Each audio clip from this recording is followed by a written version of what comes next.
बच्चों, मैं मुदिता Singh composite school Rasulpur Dasna Gautam Buddha नगर से। बच्चों, पिछले वीडियो में हमने जाना था कि किसी भी कोशिका के मुख्य रूप से 3 भाग होते हैं।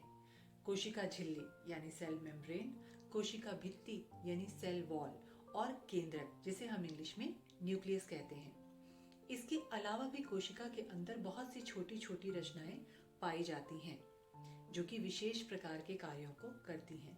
इन रचनाओं को हम कोशिकांग यानी इंग्लिश में सेल ऑर्गेनेल्स कहते हैं।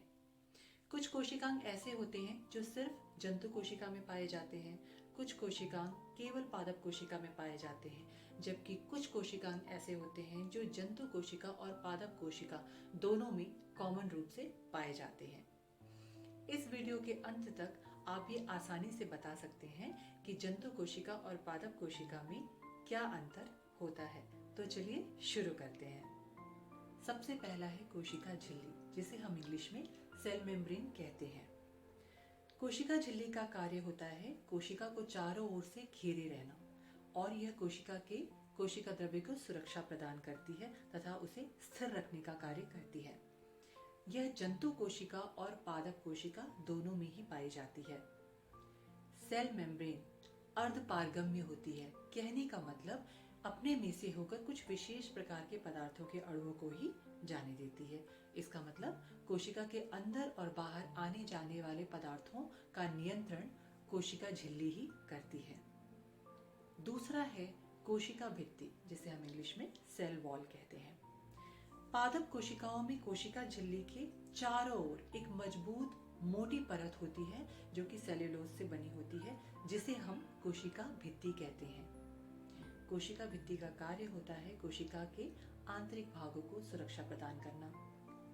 आप जानते हैं कि पादप कोशिकाएं चल फिर नहीं सकती, इसलिए वातावरण में होने वाला कोई भी परिवर्तन जो उनके लिए प्रतिकूल हो, जैसे कि ताप में परिवर्तन या फिर नमी में परिवर्तन, इससे सुरक्षा प्रदान करने में कोशिका भित्ति बहुत ही महत्वपूर्ण भूमिका निभाती है।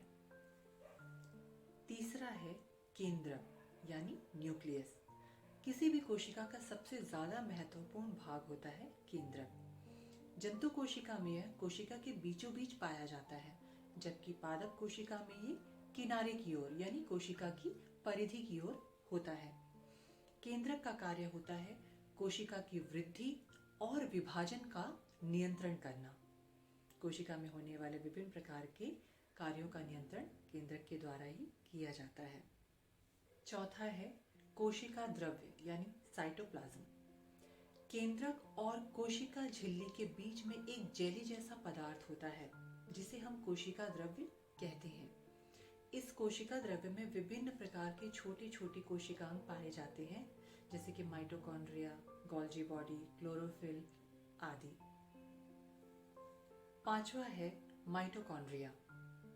जंतु कोशिका तथा पादप कोशिका दोनों में ही कैप्सूल के आकार की एक संरचना दिखाई देती है जो कि दोहरी झिल्ली से घिरी हुई होती है। इसे हम माइटोकॉन्ड्रिया कहते हैं।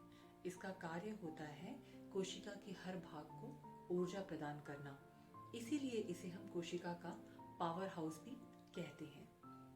एग्जाम में अक्सर ये क्वेश्चन पूछा जाता है कि कोशिका का पावर हाउस किसे कहा जाता है, तो इसका उत्तर आपको पता है, माइटोकॉन्ड्रिया।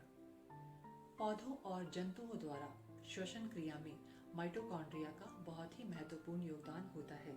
यह उत्पन्न ऊर्जा को एकत्रित करने का कार्य करता है।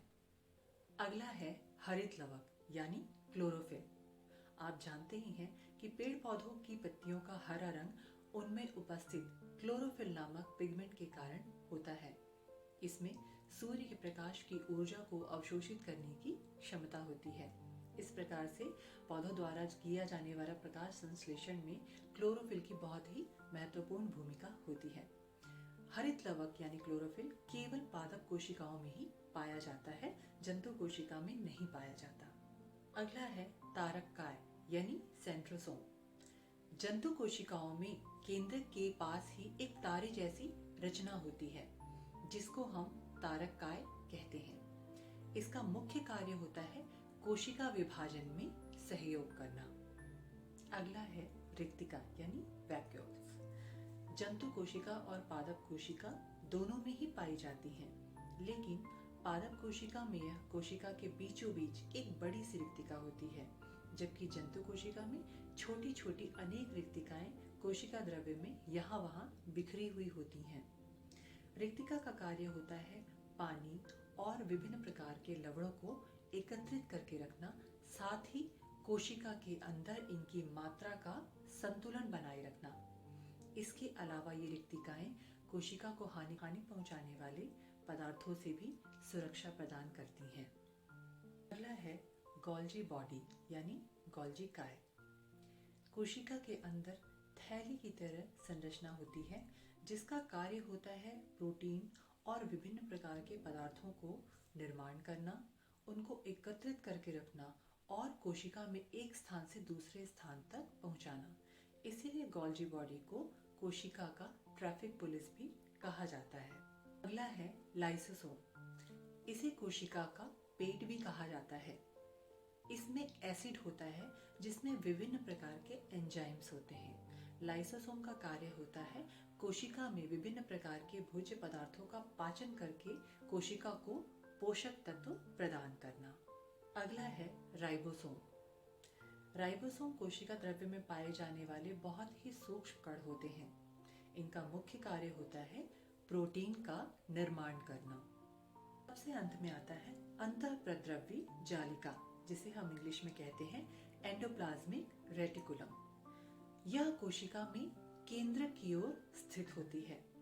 इसका मुख्य कार्य होता है प्रोटीन संश्लेषण करना। इसके अलावा अंतःप्रद्रव्य जालिका केंद्रक झिल्ली और कोशिका द्रव्य के बीच विभिन्न प्रकार के पदार्थों को आने जाने के लिए एक माध्यम का कार्य करती है।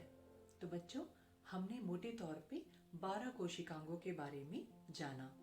अब जरा आप ये बताइए कि पादप कोशिका और जंतु कोशिका में अंतर कैसे कर सकते हैं।